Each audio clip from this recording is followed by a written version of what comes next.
sir. Thank you, Pawan Kalyan sir. Thank you, Pawan Kalyan sir. Thank you, CM sir. Thank you, CM sir. Thank you, CM sir. Thank you, CM sir. Thank you, Lokesh sir. Thank you. అందరికీ నమస్కారం. ఆంధ్రప్రదేశ్ రాష్ట్రంలో ఉగాది మరియు రంజాన్ పండుగ జరుపుకోక ముందే ఈ రాష్ట్ర ప్రభుత్వం job calendar రూపంలో 20 లక్షల మంది నిరుద్యోగులకు 10,060 ఉద్యోగాలతో క్యాలెండర్ని విడుదల చేసింది. రాష్ట్రంలో ఉన్నటువంటి నిరుద్యోగులందరూ కూడా చాలా సంతోషంగా ఉన్నారు, సంబరాలు చేసుకుంటున్నారు.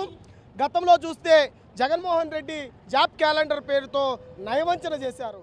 కనీసం జాబ్ క్యాలెండర్ పేరు చెప్పి ఓట్లు వేసుకొని గెలిచిన తర్వాత ఏ సంవత్సరం కూడా 2019 నుంచి 24 వరకు ఒక్కసారి కూడా జాబ్ క్యాలెండర్ ఇచ్చినటువంటి పాపానవ్వలేదు.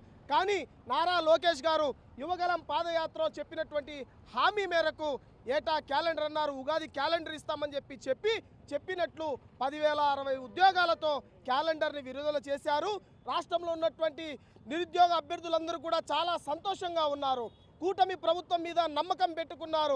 ఆ నమ్మకాన్ని ఈరోజు నిలబెట్టుకున్నటువంటి చంద్రబాబు నాయుడు గారిని, ఉప ముఖ్యమంత్రి పవన్ కళ్యాణ్ గారికి, నారా లోకేష్ గారికి ఎప్పటికీ నిరుద్యోగ సమాజం వెన్నుదన్నుగా ఉంటుంది, కృతజ్ఞతతో ఉంటామని చెప్పేసి తెలియజేసుకుంటున్నారు. షేక్ సిద్దిక్, నిరుద్యోగ జేఏసీ రాష్ట్ర convener. Please subscribe to Leo news for more videos.